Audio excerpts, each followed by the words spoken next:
नमस्कार दोस्तों, स्वागत है आपका हमारे YouTube चैनल बायोगुरु पर। आज हम 12th बायोलॉजी का चैप्टर नंबर 21 जिसका नाम है अध्यावरणी तंत्र का पार्ट 1 शुरू कर रहे हैं।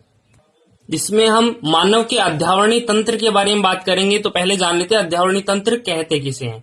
तो नाम से पता चल रहा है अध्यावरण, अध्यावरणी, अधि प्लस आवरणी, यानी अधि का मतलब तो होता है बाहर और आवरणी यानी घेरने वाला।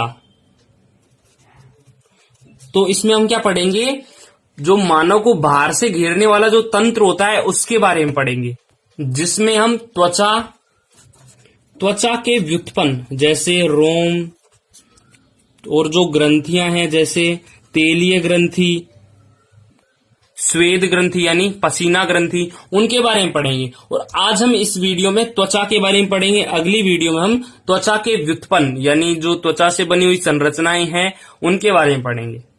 तो चलिए आज की वीडियो शुरू करते हैं। आज का हमारा टॉपिक है त्वचा की औतिकी। शुरू करने से पहले यदि आपने हमारा चैनल सब्सक्राइब नहीं किया है तो सब्सक्राइब कीजिए हमारे चैनल को और बेल आइकन को दबा लीजिए। और साथ ही साथ यदि आपने हमारा टेलीग्राम ग्रुप अभी तक ज्वाइन नहीं किया है तो नीचे डिस्क्रिप्शन में दिए गए लिंक पर क्लिक करके आप हमारा टेलीग्राम ग्रुप ज्वाइन कर सकते हैं। वहां आपको जैसे ही लाइव शुरू होती है उससे 2 घंटे पहले ही बता दिया जाता है, और अगर कोई पीडीएफ डाली जाती है नोट्स की तो वहां सबसे पहले आ जाती है। तो प्लीज आप टेलीग्राम ग्रुप ज्वाइन कर लीजिए। तो चलिए शुरू करते हैं। मानव त्वचा की औतिकी यानी मानव त्वचा है उसके हम आंतरिक संरचना के बारे में जानेंगे। तो जो मानव की त्वचा होती है उसके प्रमुख रूप से 2 भाग होते हैं। जैसे ये कोई मानव की त्वचा है और नीचे क्या है, वसीय स्तर पाया जाता है। हमको पता है कि जो मानव होता है उसकी त्वचा के नीचे वसीय स्तर पाया जाता है। ये क्या करता है, हमें सुडोल बनाता है और ये ऊष्मारोधी होता है, यानी ऊष्मा को रोकता है। यानी शरीर के अंदर यदि ऊष्मा है और बाहर सर्दी है तो शरीर के अंदर जो ऊष्मा है उसे संरहित रखेगा, यानी ऊष्मारोधी होती है ये परत। और बाहर पाई जाती है त्वचा। ये जो त्वचा होती है इसके प्रमुख रूप से 2 भाग होते हैं। एक तो होती है अधिचर्म, ये ऊपर वाली। ये जो अधिचर्म है ये थोड़ी अर्ध पारदर्शी होती है, यानी इनमें से साफ साफ दिख सकता है लेकिन इतना साफ नहीं दिखता है, ये अर्ध पारदर्शी होती है। और इसके नीचे पाई जाती है चर्म। ये जो चर्म होती है ये अधिचर्म से लगभग 2 से 3 गुना मोटी होती है। अगर हम इनकी उत्पत्ति की बात करें यानी ये कैसे निर्मित हुई है, तो जो मानव भ्रूण होता है, शुरू में जब मानव भ्रूण होता है उसके चारों तरफ दो परत पाई जाती है। मानव भ्रूण के जब भ्रूणावस्था में होता है, भ्रूणावस्था में, तो उसके चारों तरफ 2 परत पाई जाती हैं, जिनमें से जो बाहर वाली परत होती है उसे तो हम कहते हैं एक्टोडर्म, और जो अंदर वाली परत होती है, अंदर वाली जो परत होती है इसे हम कहते हैं मीजोडर्म। ये जो एक्टोडर्म है इससे तो उत्पत्ति होती है अधिचर्म की, और जो मीजोडर्म है यानी अंदर वाली संरचना है उससे उत्पत्ति होती है चर्म की। ये कैसे होती है, जैसे कोई मानव है,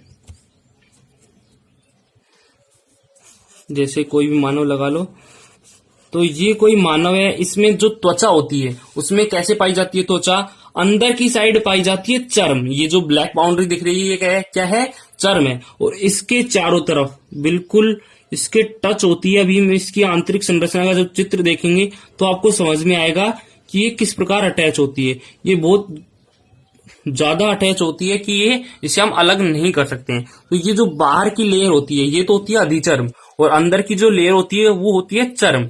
और यहां पर भी देख सकते हैं कि जो अंदर की जो मीजोडर्म है उससे क्या बन रहा है, चर्म बन रही है।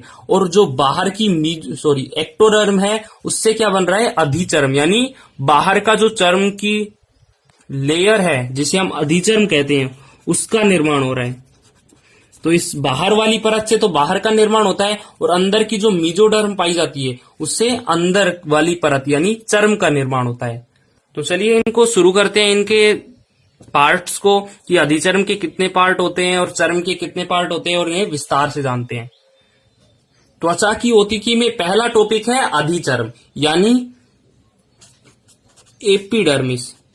तो इसे आप नाम से याद रख सकते हैं कि जो एक्टोडर्म है उससे तो एपिडर्मिस और मेसोडर्म से डर्मिस यानी चर्म। तो जो अधिचर्म है यानी एपिडर्मिस है उसका जो उत्पत्ति होती है उसकी उत्पत्ति किससे होती है? भ्रूणीय यानी भ्रूण की जो चारों तरफ जो परत पाई जाती है एक्टोडर्म उससे होती है इसकी उत्पत्ति। इसमें रुधिर वाहिनियां नहीं पाई जाती हैं।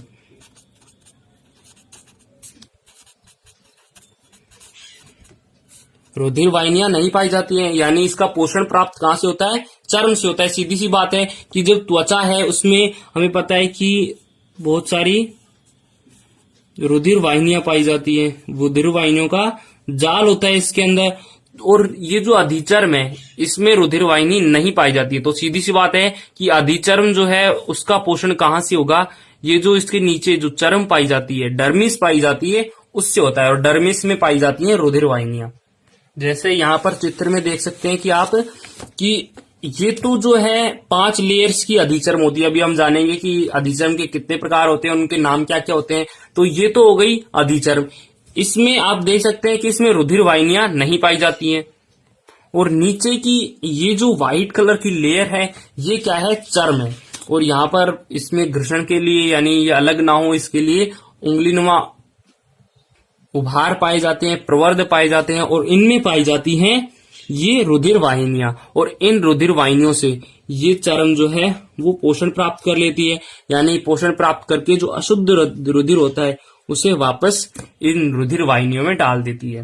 तो इसे हम विस्तार से आगे जानेंगे। अभी तो हम अधिचर्म की बात कर रहे हैं। तो अधिचर्म में रुधिर वाहिनियां नहीं पाई जाती है। तो ये आपको पता लग गया कि इसके जो पोषण प्राप्त होता है वो कहां से होता है? चर्म से प्राप्त होता है। अगर आपको कोई डाउट हो तो अभी जो लाइव चैट चल रही है उनमें आप डाउट लिख सकते हैं। अब बात आती है कि ये अधिचर्म पाई क्यों जाती है? ना तो इसमें रुधिर वाहिनी पाई जाती है, बेफालतू में ये क्या करती है? पोषण प्राप्त करती है। किससे? चर्म से प्राप्त करती है पोषण। और इसमें क्या नहीं होती है? रुधिर वाहिनियां नहीं होती है, ना कि इसका कोई कार्य होता है। तो अब इसके कार्य जान लेते हैं कि अधिचर्म क्यों पाई जाती है। ये त्वचा की सुरक्षा करने के लिए होती है यानी जो चर्म है इसके नीचे जो चर्म पाई जाती है उसकी सुरक्षा करती है अधिचर्म। इसमें निर्जीव कोशिकाएं पाई जाती हैं।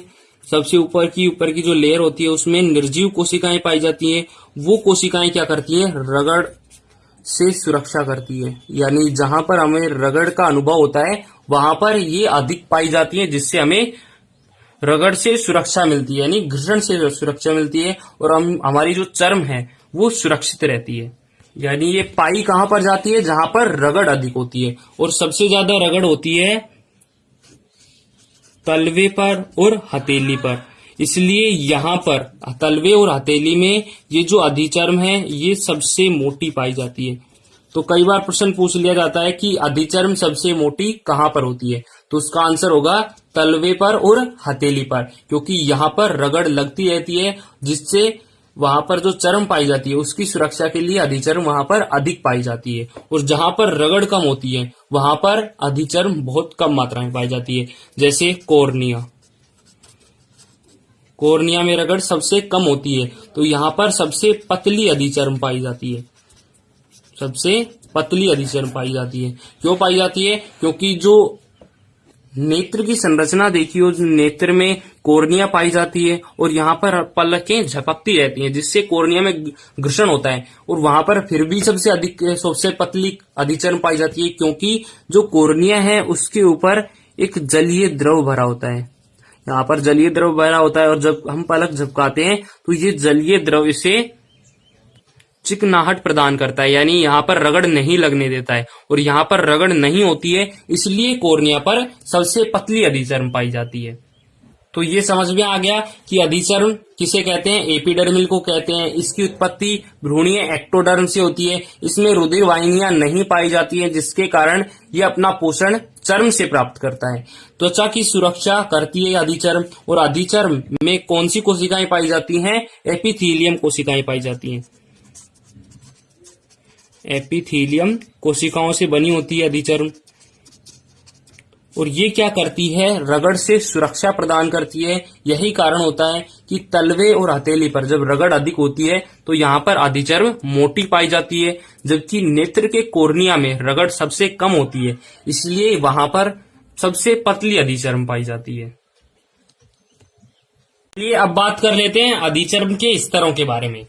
इसमें 5 स्तर होते हैं, यानी 5 प्रकार की अधिचर्म की कोशिकाएं होती हैं। अंकुरण या मेलपीगी स्तर, शूल या स्पाइनोसम स्तर, कणी या ग्रेमिनोसल स्तर, स्वच्छ या ल्यूसीडियम स्तर, किण या क्रोनियम स्तर। ये स्तर किस प्रकार से होते हैं, जैसे ये शरीर है, इसकी तरफ यहाँ पर ये जो ग्रीन बैकग्राउंड है ये शरीर है, और ये व्हाइट है ये चर्म है, और यहाँ पर अधिचर्म है, ये पूरी अधिचर्म है 5 कोशिकाएं, और यहाँ पर लास्ट में है वायु। तो आप समझ सकते हैं कि चर्म के आगे कौन सी पाई जाती है, मेलपीगी स्तर पाया जाता है, उसके बाद में स्पाइनोसम स्तर पाया जाता है, यानी ये अंदर की तरफ होते हैं, और सबसे बाहर की तरफ कौन सा होता है, किण या कोर्नियम स्तर। और ये जो अंकुरण या मेलपीगी स्तर होता है ये चर्म के साथ जुड़ा होता है। तो इस तरह से आप समझ गए कि जो अधिचर्म की कोशिकाएं होती हैं वो किस प्रकार से होती हैं, अंदर की तरफ और बाहर की तरफ। बाहर की तरफ तो कौन सा पाया जाता है, किण या कोर्नियम स्तर, और अंदर की तरफ मेलपीगी स्तर। तो चलिए पहले हम बात कर लेते हैं पहले स्तर के बारे में, यानी अंकुरण या मेलपीगी स्तर के बारे में।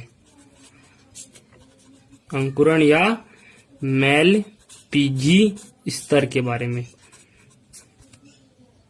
ये जो अंकुरण या मेलपीगी स्तर होता है ये अधिचर्म का सबसे भीतरी स्तर होता है। अधिचर्म का भीतरी स्तर जो किससे जुड़ा होता है, चर्म से जुड़ा होता है, चर्म से जुड़ा होता है। ये जीवित कोशिकाएं होती हैं, आपको याद रखना है कि ये जीवित कोशिकाएं होती हैं।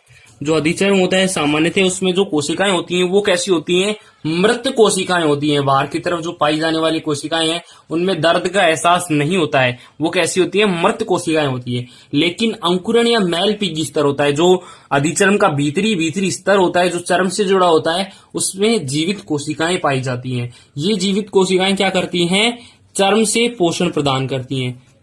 अभी हमने जाना था कि चर्म में क्या होती हैं, चर्म के अंदर रुधिर वाहिकाएं होती हैं, जिससे अधिचर्म क्या करता है, पोषण प्राप्त करता है। तो वो पोषण प्राप्त करने की जो क्रिया है वो कौन करता है, अंकुरण या मेलपीगी स्तर करता है।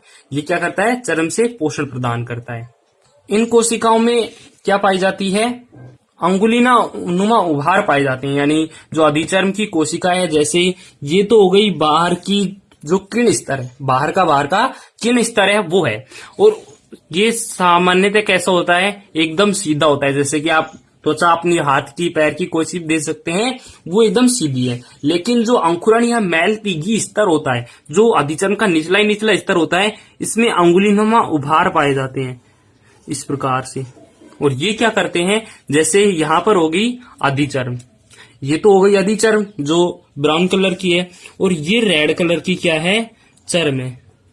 और चर्म में भी इसी प्रकार के यहाँ पर फिक्स होने के लिए यहाँ पर इस प्रकार के उभार पाए जाते हैं, और इसमें क्या पाए जाते हैं, अंदर की तरफ उभार पाए जाते हैं, और चर्म में बाहर की तरफ उभार पाए जाते हैं। तो ये आपस में मिल जाते हैं, और जब इनमें रगड़ होती है, अधिचर्म पर रगड़ होती है, तो अगर ये सामान्यतः सीधी होती, जैसे इस प्रकार की होती, जैसे बाहर की ये तो अधिचर्म, और नीचे की ये जो रेड है ये क्या हो गई, चर्म हो गई। अब जब यहाँ पर घर्षण होता तो इसमें इस प्रकार से भी हो सकता था कि अधिचर्म जो है वो आगे सरक सकती है, जैसे चर्म यहाँ पर ही रह जाए और अधिचर्म ऊपर की खिसक जाए। लेकिन जब उसमें उंगलीनुमा उभार पाए जाते हैं और जब यहाँ पर घर्षण लगता है तो यहाँ पर ये चर्म से खिसकती नहीं है, ये खिसकती नहीं है, और ये ऊपर की जो किरण स्तर है, ज्यादा घर्षण लगने पर ये किरण स्तर की कोशिकाएं एक जगह इकट्ठी हो जाती हैं। इस प्रकार से यहाँ पर किरण स्तर की कोशिकाएं इकट्ठी हो जाती हैं। जिसे हम आटन भी कहते हैं, क्योंकि जब हम ज्यादा काम करते हैं तो हाथ में आप देख सकते हैं कि जब ज्यादा काम करते हैं तो इस प्रकार ये उभार पाए जाते हैं। ये किसके हो जाते हैं? जब ज्यादा घर्षण लगता है और नीचे की जब खिसकती नहीं है तो किरण स्तर खिसकती हुई कोशिकाएं एक जगह एकत्रित हो जाती है। इस प्रकार यहाँ पर उंगलीनुमा उभार पाया जाता है। तो ये समझ में आ गया कि मेलपीजी स्तर या फिर जो अंकुरणशील स्तर है, ये इसमें उंगलीनुमा उभार क्यों पाए जाते हैं। इसका एक और कारण होता है कि ये जब उंगलीनुमा उभार पाए जाएंगे तो यहाँ पर क्षेत्रफल ज्यादा हो जाएगा। जो पोषण प्राप्त करने का क्षेत्रफल है वो ज्यादा हो जाएगा। जैसे यहाँ पर सीधा है तो इसमें अगर हम इसका क्षेत्रफल देखें तो इसका क्षेत्रफल केवल इतना है, और जब हम उंगलीनुमा उभार की बात करते हैं तो इसमें क्षेत्रफल ज्यादा हो जाता है। जैसे हम इसको सीधा करके देखें तो यहाँ से स्टार्ट, और जब हम इसे सीधा करेंगे तो ये कुछ इस तरह से आएगा, यानी यहाँ पर जो चर्म है वो इससे इतना टच है, जबकि यहाँ पर केवल इतना है। तो आप समझ सकते हैं कि जब उंगलीनुमा उभार पाए जाएंगे तो क्षेत्रफल बढ़ जाएगा, यानी पोषण अधिक प्राप्त होगा। तो ये भी एक कारण होता है मेलपीजी स्तर का कि पोषण अधिक प्राप्त करने के लिए इसमें उंगलीनुमा उभार पाए जाते हैं, जिन्हें हम रेट पिगस कहते हैं। रेट पिगस कहते हैं। इसका हम चित्र देखें तो आप देख सकते हैं कि इसमें ये जो ब्राउन कलर की कोशिकाएं हैं, जो स्तंभाकार कोशिकाएं, यानी उनकी चौड़ाई तो कम और लंबाई अधिक है, ये कोशिकाएं कैसी होती है? ये सबसे नीचे पाई जाती है और इनमें उंगलीनुमा उभार पाया जाता है। और ये क्या करती हैं? चर्म और अधिचर्म के बीच घर्षण को बढ़ाती हैं। उसके साथ ही यहाँ पर जो रक्त कोशिकाओं से पोषण प्राप्त करता है उसके क्षेत्रफल को भी बढ़ाती हैं। तो ये ब्राउन कलर की हो गई मेलपीजी स्तर। तो ये आपको याद रखना है कि सबसे नीचे जो स्तर पाया जाता है वो मेलपीजी या अंकुरण स्तर होता है। अब इसे अंकुरण स्तर और मेलपीजी स्तर क्यों कहते हैं? क्योंकि इसकी जो कोशिकाएं होती हैं, यानी मेलपीजी की जो कोशिकाएं होती हैं वो विभाजित होती रहती हैं। यानी एक कोशिका जब इसका फिक्स टाइम आएगा तो ये कोशिका विभाजन द्वारा दो कोशिकाओं का निर्माण कर लेगी, जिससे यहाँ पर कोशिकाएं निरंतर ऊपर की ओर वृद्धि करती रहती हैं, ऊपर बढ़ती रहती हैं, जिससे ये जो मीजोडोर्म कोशिका है, ये जो मेलपीजी स्तर है इसमें वृद्धि होती रहती है और ये कोशिकाएं ऊपर सरक के दूसरे स्तर का निर्माण कर लेती हैं। तो ये तो कारण होता है कि इसे अंकुरण स्तर कहते हैं, यानी इसमें अंकुरण होता रहता है, एक कोशिका दो कोशिकाओं का निर्माण करती रहती है, इसलिए इस स्तर को अंकुरण स्तर कहते हैं। अब इसे मेलपीजी स्तर क्यों कहते हैं? क्योंकि इसमें जो ये कोशिका है अंकुरण या मेलपीजी स्तर है, इसमें मेलेनिन वर्णक पाया जाता है। मेलेनिन वर्णक पाया जाता है। ये क्या करता है? त्वचा को गहरा रंग प्रदान करता है, गहरा रंग प्रदान करता है।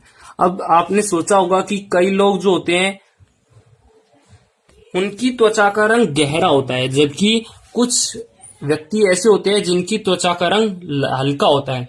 यानी ये इसे हम समझ सकते हैं कि ये त्वचा का रंग हल्का है और यहाँ पर त्वचा का रंग गहरा है। तो ये हल्का और गहरा रंग क्यों होता है? ये मेलपीजी स्तर के कारण होता है, यानी इसमें जो मेलेनिन वर्णक पाए जाते हैं इसके कारण होता है। ये मेलेनिन वर्णक क्या करता है? सूर्य से आने वाली यूवी किरणों को अवशोषित करता है। यूवी किरणों को, अल्ट्रा वायलेट किरणों जो सूर्य से आती हैं वो कुछ तो ओजोन के द्वारा रोक ली जाती हैं, लेकिन कुछ जो आती हैं और मानव में प्रवेश करती हैं। तो जो मेलेनिन वर्णक पाया जाता है, जो मेलपीजी स्तर में पाया जाता है, ये यूवी किरणों को अवशोषित कर लेता है और इसके कारण ही त्वचा का रंग गहरा होता है। जैसे आपने देखा होगा कि जो लोग सूर्य में ज्यादा काम करते हैं, यानी सूर्य के प्रकाश में ज्यादा काम करते हैं, उनका त्वचा का रंग गहरा होता है, जबकि जो कम काम करते हैं सूर्य के प्रकाश में उनका रंग हल्का होता है। तो हल्का क्यों होता है? क्योंकि इसका जो मेलपीजी स्तर है, गहरे रंग वाली त्वचा का जो मेलपीजी स्तर है, इसमें मेलेनिन अधिक पाया जाता है। जैसे यहाँ पर मेलेनिन अधिक पाया जाता है और यहाँ पर ये जो हल्की त्वचा वाली मेलपीजी स्तर है, इसमें मेलेनिन कम पाया जाता है। तो ये मेलेनिन के कारण होता है। जितने अधिक मेलेनिन होंगे उतनी ही त्वचा का रंग गहरा होगा। गहरा क्यों होगा? जो मेलेनिन है वो मेलपीजी स्तर में, और ऊपर की जो कोशिकाएं हैं वो कैसी हैं? अर्धपारदर्शी हैं। यहाँ पर भी अर्धपारदर्शी है। यहाँ पर इसके कारण रंग प्रदान नहीं होता है। ये जो मैलपीगी स्तर होते हैं इसमें वर्णक पाए जाते हैं। जब ये अर्धपारदर्शी होते हैं तो यहाँ पर त्वचा का रंग थोड़ा गहरा दिखता है, और जब कम होते हैं तो त्वचा का रंग हल्का होता है। अब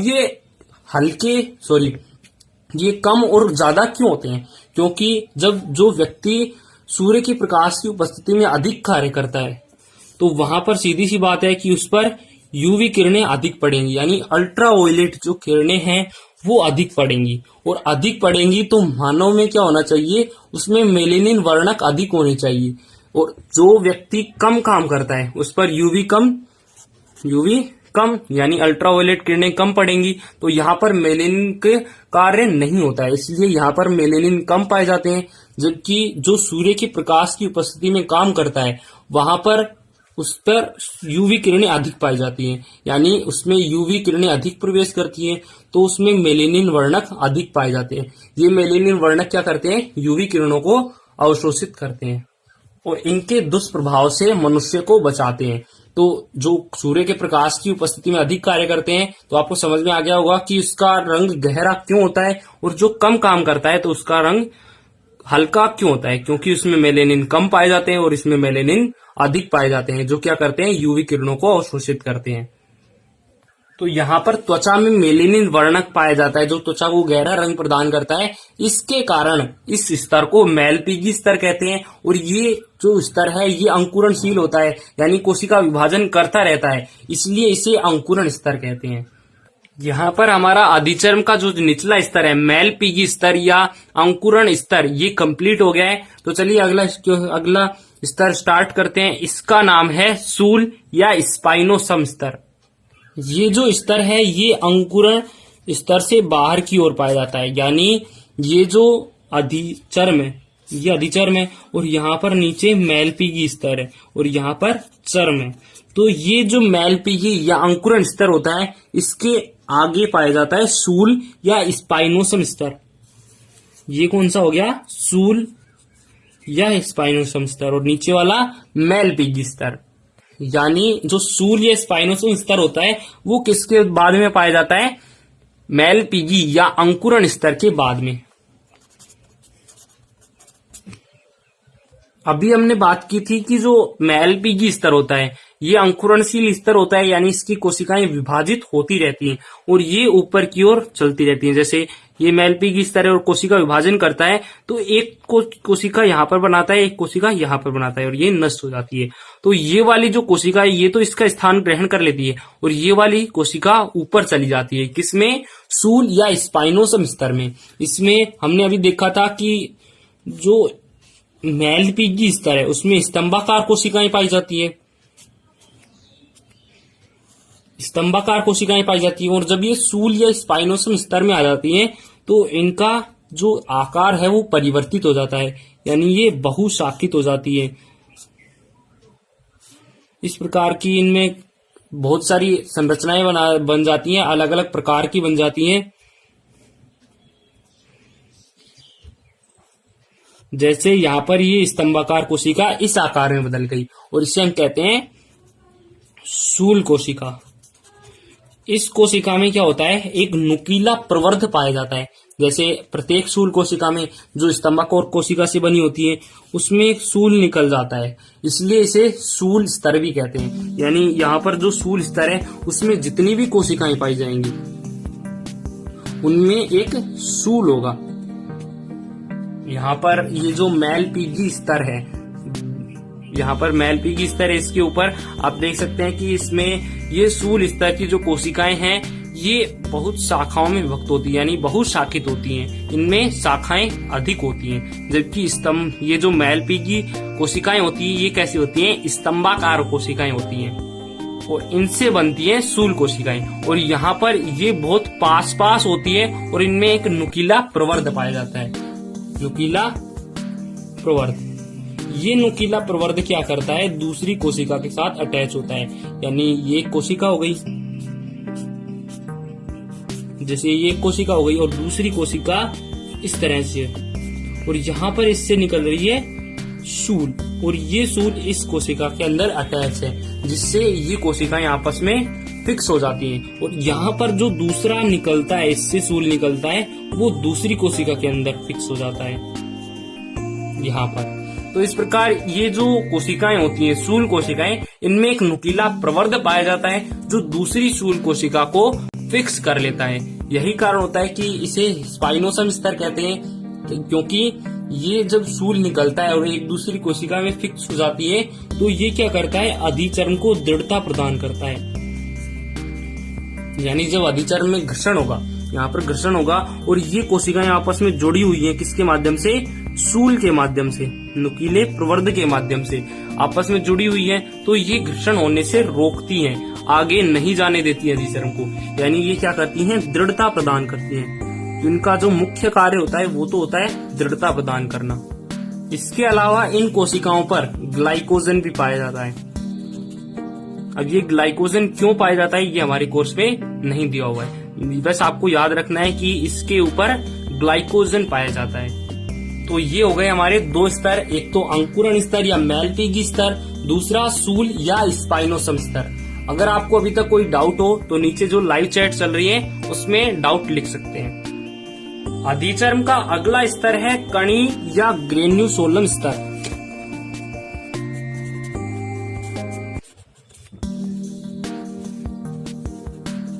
कणी या ग्रेन्युसोलम स्तर, तो इसे कणी स्तर क्यों कहते हैं अभी हम बात कर लेते हैं।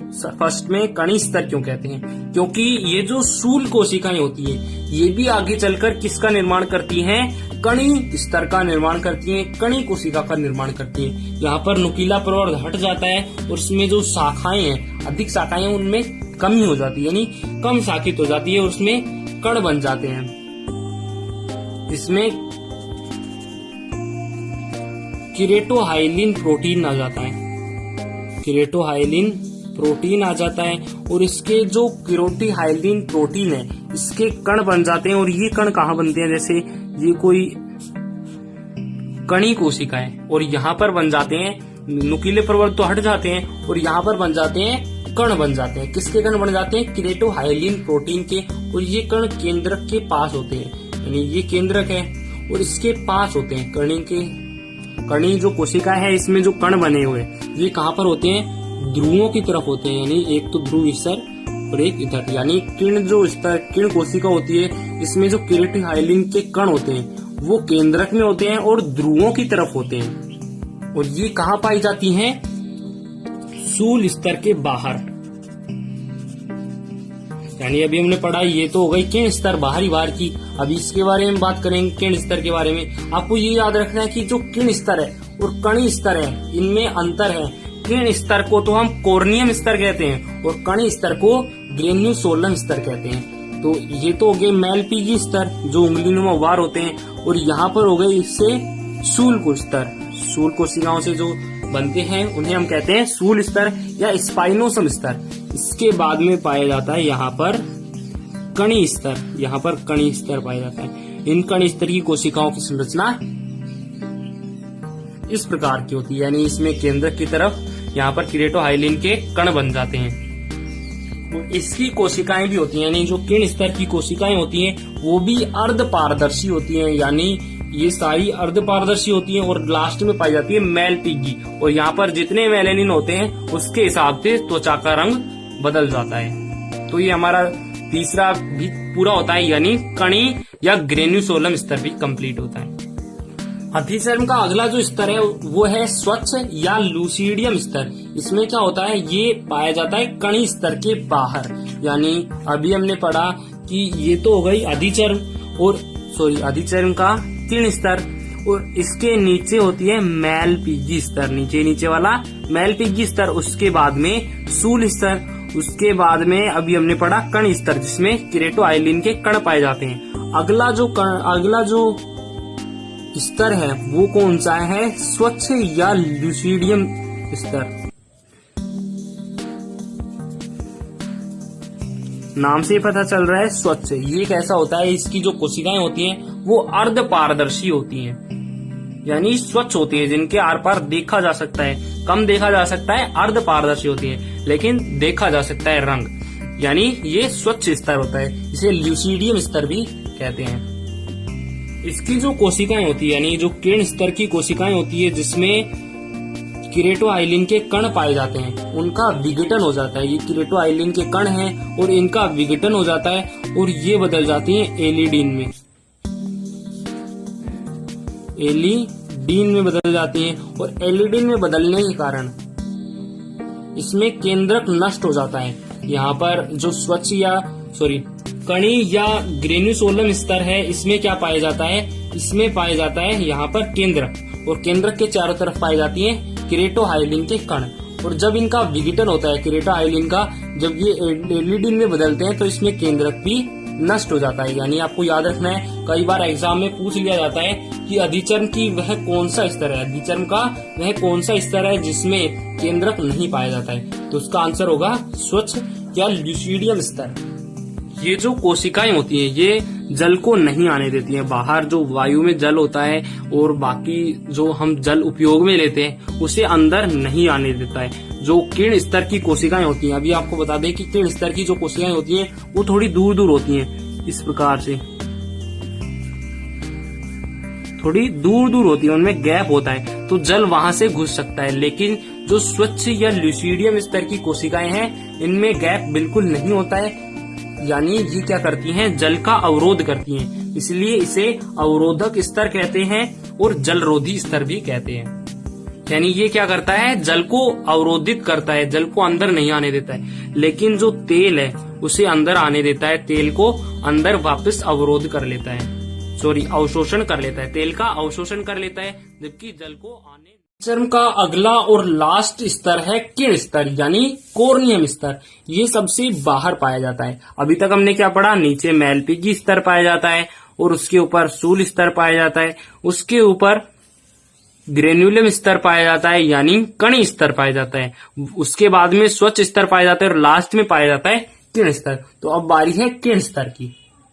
इसका निर्माण कैसे होता है? इसका निर्माण होता है जो स्वच्छ स्तर की कोशिकाएं होती हैं जिसमें केंद्रक नहीं होता है और उसमें एलिडीन होता है, इसमें एलिडीन पाया जाता है। ये किस कारण पाया जाता है? जो कीरेटोआइलिन यानी जो कणी स्तर की जो कोशिकाएं हैं जिसमें कीरेटोआइलिन कण पाए जाते हैं उसके विघटन से एलिडीन बनता है और स्वच्छ स्तर का निर्माण होता है। और ये जो किरण स्तर की कोशिकाएं हैं इसमें ये जो एलिडीन पाया जाता है इसका जीव द्रव्य सूख जाता है, यानी ये कोशिका है उसके अंदर एलिडीन पाया जाता है और कोशिका के अंदर कोशिका द्रव्य पाया जाता है। और जब इसे पोषण प्राप्त नहीं होता यानी ये दूर चला जाता है और पोषण, यहाँ पर ये रक्त वाहिनियां होती हैं चर्म में, यहाँ ये मैलपीगी स्तर क्या करता है? चर्म से अधिशोषण करता है, पोषण प्राप्त करता है और ये पोषण कोशिकाओं में पहुंचा देता है। लेकिन ये जो किरण स्तर है ये थोड़ा दूर रह जाता है जिसके कारण इसे पोषण प्राप्त नहीं होता है, यानी इसके अंदर जो एलिडीन है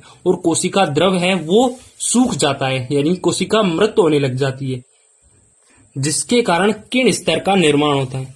ये जो कोशिका है इसका जीव द्रव्य सूख जाता है, बिल्कुल छोटा हो जाता है, जिससे ये कोशिका इस तरह की हो जाती है, किरण स्तर की कोशिका हो जाती है। अगर प्रश्न आ जाए कि किरण स्तर किरण स्तर की जो कोशिकाएं हैं वो कैसे बनती हैं, तो उनका निर्माण कैसे होता है? जो स्वच्छ कोशिका होती है, स्वच्छ स्तर की कोशिका होती है, उसमें एलिडीन पाया जाता है, उसका कोशिका द्रव्य सूख जाता है, जिसके कारण किरण स्तर का निर्माण होता है। जब ये मर जाता है, एलिडीन खत्म हो जाता है, कोशिका द्रव्य खत्म हो जाता है, सूख जाता है, तो इसमें बन जाता है किरेटिन। और ये किरेटिन कैसा होता है? निर्जीव पदार्थ होता है। यानी अब ये कोशिका कैसी हो गई है? निर्जीव कोशिका हो गई है, यानी किरण स्तर की कोशिका बन चुकी है। इसमें क्या पाया जाता है? किरेटिन पाया जाता है, या फिर हम इसे हॉर्न भी कहते हैं। अब ये कोशिका निर्जीव हो गई है और अब अगर रगड़ लगेगी, घर्षण होगा, बाहरी की जो कोशिका है उस पर घर्षण होगा, तो यहाँ पर हमें दर्द का अनुभव कम होता है। ये किसके कारण होता है? किरेटिन के कारण, क्योंकि इसमें किरेटिन या हॉर्न नाम का पदार्थ पाया जाता है, जो किसमें पाया जाता है? किरण स्तर में या कोर्नियम स्तर में पाया जाता है। ये कोर्नियम स्तर अगर हम ज्यादा घर्षण लगाएंगे और यहाँ पर क्या नहीं हो रहा है? चर्म और अधिचर्म बाहर नहीं खिसक रही है, तो ये जो किरण स्तर की कोशिकाएं हैं ये एक जगह एकत्रित हो जाती हैं और यहाँ पर दर्द भी नहीं होता है, क्योंकि ये निर्जीव कोशिकाएं होती हैं। हमने जो शुरू में बात की थी कि अधिचर्म की जो सबसे मोटी परत पाई जाती है वो हथेली और तलवों पर पाई जाती है। तो उसमें जो किरण स्तर होता है, हथेली और तलवों पर किरण स्तर होता है, वो सर्वाधिक विकसित होता है, यानी किरण स्तर मोटा पाया जाता है, जिसके कारण वहां पर दर्द कम होता है, क्योंकि वहां पर घर्षण अधिक लगता है और घर्षण अधिक लगने से किरण स्तर अधिक बन जाता है। किरण स्तर की जो कोशिकाएं होती है उनमें क्रिएटिन या हॉर्न अधिक बन जाता है, जिसके कारण वहां पर जो अधिचर्म होती है वो मोटी हो जाती है। ये जो प्रक्रिया है, यानी जो किरण स्तर की कोशिका पाई जाती है उसमें क्रिएटिन बनने की जो प्रक्रिया है उसे हम कहते हैं क्रिएटिनाइजेशन। तो ये भी प्रश्न पूछ लिया जाता है कि क्रिएटिनाइजेशन किसे कहते हैं, या फिर क्रिएटिनाइजेशन को परिभाषित कीजिए। तो अधिचर्म के किरण स्तर में जो निर्जीव पदार्थ पाया जाता है क्रिएटिन, उसके बनने की प्रक्रिया को हम क्रिएटिनाइजेशन या श्रृंगी भवन कहते हैं। ये जो क्रिएटिनाइजेशन या श्रृंगी भवन है ये जंतुओं में बाह्य कंकाल में पाया जाता है, जैसे बाल और नाखून। बाल और नाखून क्या है? बाह्य कंकाल है, इनमें क्रिएटिनाइजेशन होता है। तो चलिए एक बार समझ लेते हैं हमने अभी तक क्या क्या पढ़ा है। अधिचर्म की 5 स्तर होते हैं। अधिचर्म के 5 स्तर होते हैं। सबसे नीचे होता है मैलपीकी स्तर, या फिर इसे हम अंकुरण स्तर भी कहते हैं। क्यों कहते हैं? क्योंकि ये अंकुरणशील कोशिकाएं होती हैं, कोशिका विभाजन करती रहती हैं, और इसमें मेलेनिन वर्णक पाया जाता है जो त्वचा का रंग प्रदान करता है, यानी त्वचा को रंग प्रदान करता है। वो क्या करता है? यूवी किरणों को अट्रैक्ट करता है। जितने ज्यादा मेलेनिन होंगे त्वचा का गहरा रंग उतना ही होगा। उसके बाद में आता है शूल स्तर या फिर स्पाइनोस स्तर। इसमें क्या होता है? इसकी कोशिकाएं बहुशाखित होती हैं, यानी इनमें शाखाएं अधिक होती हैं। इनमें एक सूक्ष्म प्रवर्ध पाया जाता है, एक नुकीला प्रवर्ध पाया जाता है, जिसके कारण ये सभी कोशिकाएं आपस में जुड़ी हुई होती है। और ये आपस में जुड़ी हुई होने के कारण ही ये क्या करती हैं? अधिचर्म को दृढ़ता प्रदान करती है, यानी इसे टूटने नहीं देती हैं। क्योंकि आपस में कोशिकाएं जुड़ी हुई हैं तो ये अलग नहीं होने देंगी, तो ये क्या करती हैं? दृढ़ता प्रदान करती हैं। अगला आता है कणी या ग्रेनुसम स्तर। ये क्या करती हैं? इसमें क्या होता है? ये जो शूल स्तर होता है इसका रूपांतरण होता है, इसमें केंद्र लुप्त हो जाता है, इसमें केंद्रक नहीं पाया जाता है, और इसमें क्रिएटिहाइलिन के कण बन जाते हैं, जो कहां पर होते हैं? केंद्रक में ध्रुवों की तरफ होते हैं। ये केंद्रक है, इसमें ध्रुवों की तरफ क्रिएटिहाइलिन प्रोटीन पाया जाता है। और जब इसमें क्रिएटिहाइलिन के प्रोटीन भी नष्ट हो जाते हैं, यानी क्रिएटिहाइलिन नष्ट हो जाता है और वो बना लेता है एलिडिन बना लेता है, तो उससे बनता है स्वच्छ स्तर, या फिर इसे हम कहते हैं ल्यूसीडियम स्तर। ल्यूसीडियम स्तर का निर्माण हो गया। ल्यूसीडियम स्तर की जो कोशिकाएं होती हैं उसमें क्रिएटिहाइलिन नष्ट हो जाता है और एलिडिन बच जाता है। वो एलिडिन क्या करता है? जल को तो आने नहीं देता है, यानी जल आ रहा है उसे तो वापस से भेज देगा, और जब तेल आता है तो तेल को अवशोषित कर लेता है। इसकी ये विशेषता होती है, यानी ये कैसा होता है? जल रोधी स्तर होता है, या फिर इसे हम अवरोधक स्तर भी कहते हैं। उसके बाद में एक स्तर होता है जिसे हम कहते हैं किरण स्तर। ये जो किरण स्तर होता है ये सबसे बाहर पाया जाता है, यानी वायु के संपर्क में रहता है ये हमेशा।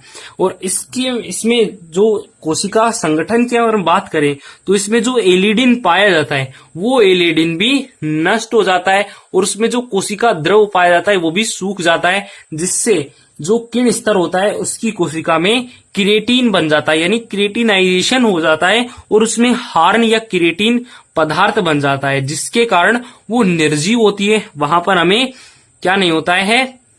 दर्द का अनुभव नहीं होता है। ये जो मैलपीजी स्तर जो पोषण प्राप्त करती है वहां तक नहीं पहुंच पाता है, जिसके कारण वहां पर क्रिएटिलाइजेशन होता है, यानी एलिडिन नष्ट होने लग जाता है और क्रिएटिन का निर्माण होता है। यहाँ पर ये कैसी है? निर्जीव परत है, और जितनी ज्यादा घर्षण होगी ये किरण स्तर उतना ही पाया जाएगा। जैसे अगर हम बात करें हथेली या तलवों की, तो वहां पर ये जो किरण स्तर है ये और भी मोटा हो जाता है। जैसे किरण स्तर पाया जाए यहां तक अगर किरण स्तर हो जाए तो क्या होगा? ये जो हेयर है, बाल है, हमारे शरीर पर बाल होते हैं, उनके निकलने का भी स्पेस नहीं रहेगा। ये जो किरण स्तर अगर इतना बड़ा हो जाए, इतना चौड़ा हो जाए, हथेली और तलवों पर होता है, जैसा कि उसमें ये जो स्वेद ग्रंथियां जहां से स्वेद स्त्राव करती है वो भी होल बंद हो जाएगा, और ये जो हेयर रूट्स निकल रही हैं, रूट से हेयर निकल रहे हैं, वो भी बंद हो जाएंगे। तभी तो जो हथेली होती है और तलवे होते हैं वहां पर ना तो पसीना निकलता है और ना ही वहां पर बाल पाए जाते हैं, क्योंकि वहां पर ये जो किरण स्तर होता है ये अत्यधिक मोटा होता है। तो आपको अधिचर्म की आंतरिक संरचना के बारे में अच्छे से समझ में आ गया होगा। अगर कोई डाउट हो तो नीचे जो लाइव चैट चल रही है वहां पर लिख सकते हैं। तो अगला आता है चर्म। तो अभी हमने अधिचर्म के बारे में पढ़ लिया है, ये 5 इसके स्तर होते हैं। अगला जो टॉपिक है वो है चर्म, ये नीचे का जो पार्ट है चर्म। तो चलिए शुरू करते हैं चर्म। उससे पहले यदि आपने वीडियो को लाइक नहीं किया है तो अभी लाइक कर दीजिए वीडियो को। तो चलिए शुरू करते हैं चर्म।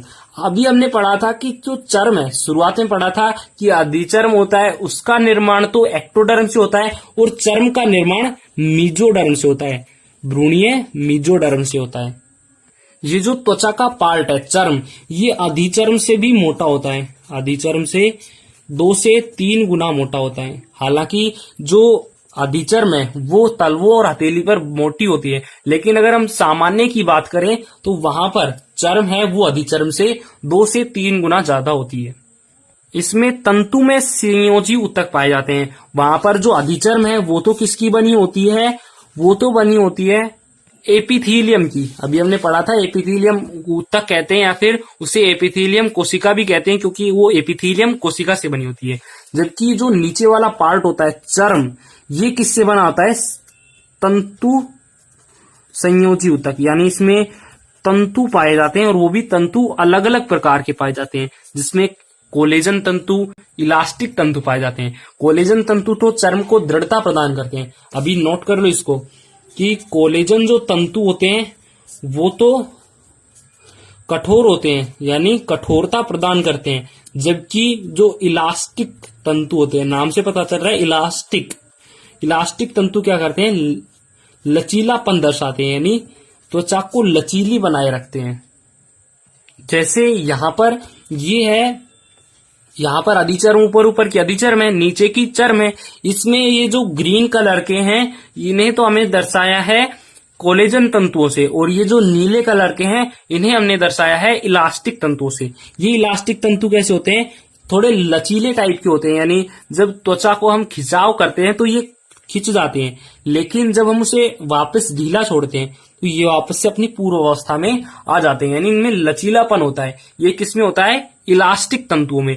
जबकि जो ग्रीन कलर के तंतु हैं ये कोलेजन तंतु हैं, यानी जब हम त्वचा को खींचते हैं और भी ज्यादा खींचते हैं तो ये जो तंतु होते हैं ये उसे और ज्यादा खींचने नहीं देते हैं, यानी कठोरता प्रदान करते हैं।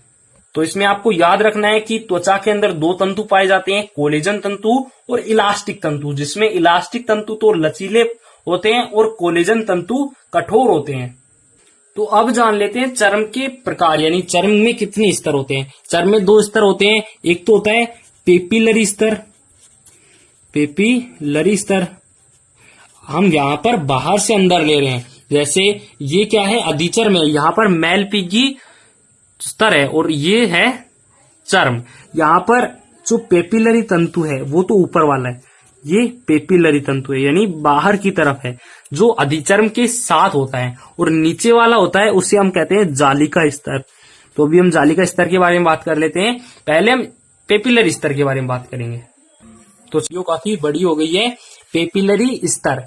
पेपिलरी स्तर, इसमें सबसे ज्यादा पाए जाते हैं कोलेजन तंतु, कोलेजन तंतु पाए जाते हैं इसके अंदर, यानी जो अधिचर्म के नीचे वाला जो स्तर होता है वहां पर कोलेजन तंतु पाए जाते हैं और यहीं पर रुधिर वाहिनियां अधिक पाई जाती हैं।